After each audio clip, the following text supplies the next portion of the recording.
In 2024, we had some really powerful and unique exhibits that I think the public really responded to. I've got to know, yes, I've got to know, friend. Hungry lips ask me wherever I go.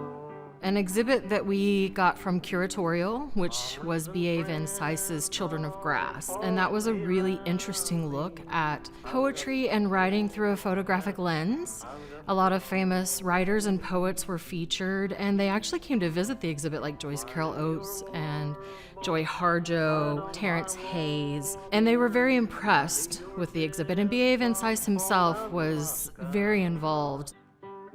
Another really cool exhibit that we have is My Eye to a Lens, the music photography of David Gahr. This exhibit, I tell people, you may not know David Gahr, but you know David Gahr. It is photographs of some of his more famous works, but David Gahr did over 700 record covers, which is an incredible amount. Thousands of photographs. And I really love that we're so used to these images of Bruce Springsteen and Janis Joplin, Bob Dylan, and then you see them blown up and on the wall, and you're in that moment with them.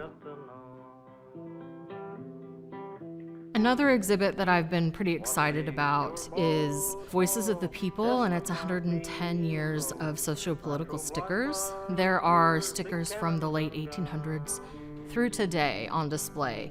And these were gathered together to show that stickers have been a medium for social justice and issues for a very long time. And one thing that's really cool about the exhibit is there's an opportunity for visitors to make their own stickers and leave them behind. And that has been very popular and very well received. I can still sow.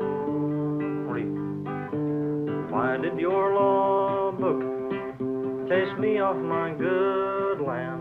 Sure like to know, friend, I've just got to know.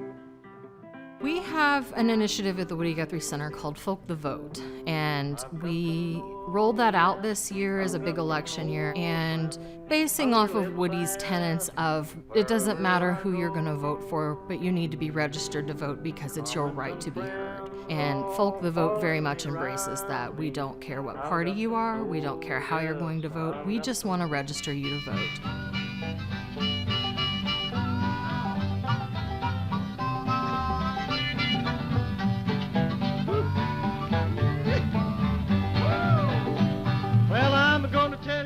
With our events this year at the Woody Guthrie Center, we really tried to be intentional with tying them back to exhibits or items on display, issues that need to be talked about and addressed. All you fascists bound to lose. I said, all you fascists bound to lose. Yes, all you fascists bound to lose. You're bound to lose, you fascists bound to lose. Woody Guthrie's songs were defiant and hopeful. Traveling songs, spreading the news songs, stirring folks up songs, penned by a hobo itinerant worker unafraid to mix harmonizing and hell-raising. His songs live on wherever working people stand up for their rights and dream and scheme and struggle for something better than what was handed us. So maybe, just maybe, it's time for us to get out there and start fighting a little bit harder for that world of peace, justice, and equality that Woody dreamed of. When the sun comes shining.